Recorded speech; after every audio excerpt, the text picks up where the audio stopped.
Sebelum itu malah kita ingat Quran surat Ar-Rum ayat 30. Ini ngapalkannya enak. 30 ya. Fa'aqim wajhaka lid-dini hanifa. Maka hadapkanlah wajahmu kepada agama ini secara hanif. Jadi dinul hanif itu memiliki badal, artinya pengganti dari dinul hanif itu adalah al-fitrah. Artinya yang dimaksud al-fitrah adalah dinul hanif. Tapi kita bahas nanti. Nah, di bagian ini kita mendapatkan pelajaran kita tidak bisa menjaga diri kita tidak bisa menjaga anak kita tidak bisa mendidik anak kita dengan benar kalau kita itu tidak menghadapkan wajah kita kepada agama ini secara hanif. Hanif itu bukan cuma sekedar lurus, tetapi perhatian penuh kepadanya, tidak tengok kiri, tidak tengok kanan. Termasuk atau malah yang paling utama adalah tentang ideologisnya gitu ya dalam pendidikan ini. Lalu di situ Allah Ta'ala lanjutkan fitratullah, fitrahnya Allah. Satu-satunya kata fitrah ini Ustaz ya. Satu-satunya kata fitrah secara istilah. Karena nanti ada kata fitrah yang akar katanya sama, akar sama. Tetapi maknanya secara bahasa, dan di ayat itu juga ada fitratullahillati fatara fitratullahillati fatara nasa 'alaiha la tabdila li khalqillah dzalika dinul qayyim. Bagian akhir ini enggak enak, walakinna aktsaran nasi la ya'lamun. Itu yang enggak enak bagian akhir. Tetapi sekali lagi menunjukkan bahwa kalau kita enggak berhati-hati, kita pasti termasuk di dalamnya. Nah, maka begitu pula ketika berkenaan dengan anak itu. Lalu ini kita lompat lagi ke surat Al-A'raf, tapi kita nggak bahas detail ya. Ini pun sebenarnya bukan detail. Kita pernah membahasnya secara lebih detail mengenai Quran surat Ar-Rum ayat 30 itu pada serial Parenting Magdisia. Nah, itu masing-masing bagian kita bahas. Nah, setiap anak itu lahir dalam keadaan di atas al-fitrah. Dan anak yang lahir dalam keadaan di atas al-fitrah itu lahir dalam keadaan tidak tahu apa-apa. Wallahu akhrajakum min butuni ummahatikum la ta'lamuna syai'a. Al-A'raf ayat tadi. Ini An-Nahl ya. Kalau Al-A'rafnya itu alastu birabbikum qalu bala syahidna. Nah, yang lahir dalam keadaan tidak tahu apa-apa sudah bisa diajak dialog belum? Belum bisa. Sudah lahir ini. Apalagi dalam kandungan. Ya. Sudah bisa diajak mikir belum? Ya belum. Sudah bisa diajak kerjasama belum? Belum. Wa ja'ala lakumus sam'a. Nah, dia Allah Subhanahu wa taala kemudian memberikan kepada kamu sam'a, pendengaran, wal absara, dan penglihatan, wal afidah, hati. Jadi hati. La'allakum tashkurun, agar kamu sekalian itu bersyukur. Ini Quran surat An-Nahl ayat 78.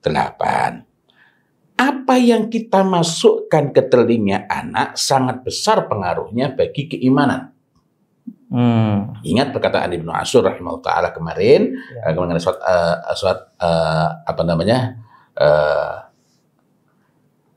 yang alastu birabbikum Al-A'raf ya, Al-A'raf itu. Nah, ingat perkataan Ibnu Ashur itu bahwa orang itu baru akan beleot ketika jadi wa annaha ma ghasya illa talqinuz zalal wa tarwijul batil. Dua ini. Penyimpangan itu dimulai dengan talqinuz zalal. Talqin adalah komunikasi yang intensif one by one. Pada awalnya talqin itu kita mengucapkan sesuatu untuk ditirukan. Dan mengucapkan untuk ditirukan itu merupakan metode yang dilakukan oleh generasi sahabat, tabi'in dan tabi'in dan generasi berikutnya. Dan itu memang perintah Rasul ya, walakinu auladakum bi la ilaha illallah. Dan para sahabat, tabi'in itu biasa ketika mentalkinkan hal-hal penting itu satu talqin sab'a marat. 7 kali ya? 7 kali diulang-ulang. Masya Allah. Wa tarwijul batil, lagi-lagi masih pendengaran. Jadi karena itu mari kita teruskan perbincangan ini. Apa yang kita masukkan ke telinga anak sangat besar pengaruhnya bagi keimanan, jiwa, dan mental anak. Kita memperhatikan pendengarannya, apa yang masuk ke telinganya, agar kelak dia termasuk orang yang bersyukur. Nah, yang bersyukur itu apa? Itu nanti kita perlu cek dalam hadis. Dan ini memerlukan keseriusan berjuang. Anak ini memang disiapkan. Kecermatan. Kok kecermatan? Ini berkenaan dengan hadis mengenai anak ketika sudah masuk usia 2 tahun. Dalam memperhatikan dan mengawasi bahkan semenjak usia sangat awal.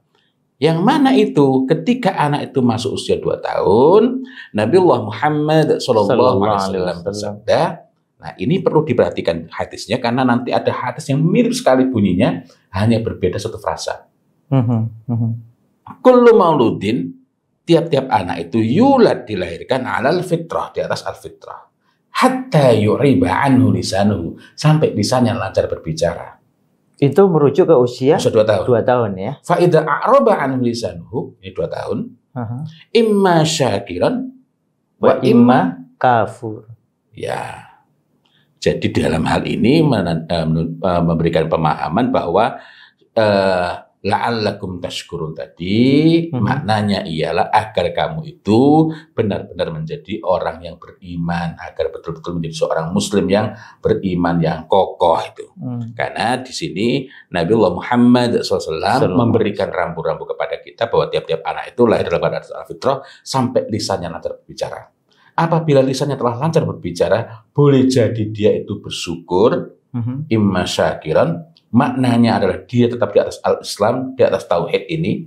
Wa imma, dan boleh jadi sebaliknya, kafir, mulai menyimpang. Padahal umur 2 tahun, belum dihukumi dosa, tapi sudah menunjukkan dia tetap di atas fitrah atau mulai bengkok. Ya. Sehingga ketika mendapati anak umur 2 tahun kok mulai bengkok, saat itulah kita perlu melakukan islahul fitrah, memperbaiki keadaan anak sehingga dia kembali tegak di atas al-fitrah. Nah, anak-anak ketika umur 2 tahun itu normalnya akan banyak tanya. Dan ini merupakan hal yang sangat baik. Bukan fase pembangkangan, bukan fase pembangkang, melainkan fase penyiapan anak untuk menuju tahap berikutnya, yakni fase ketika anak sudah masuk 7 tahun, yakni menjadi mumayyiz.